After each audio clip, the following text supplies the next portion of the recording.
गणनायकाय गणदैवताय गणाध्यक्षाय धीमहि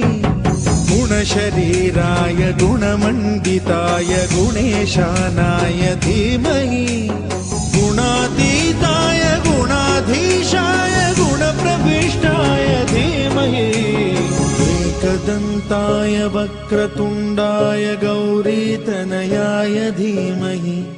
गजेशानाय भालचन्द्राय श्रीगणेशाय धीमहि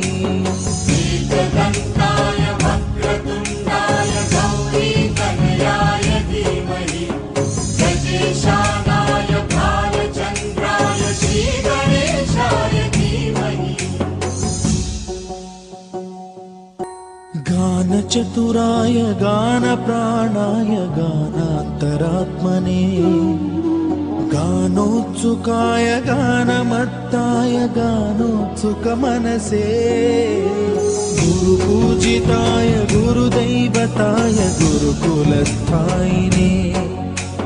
गुरुविक्रमाय गुह्यप्रवराय गुरवे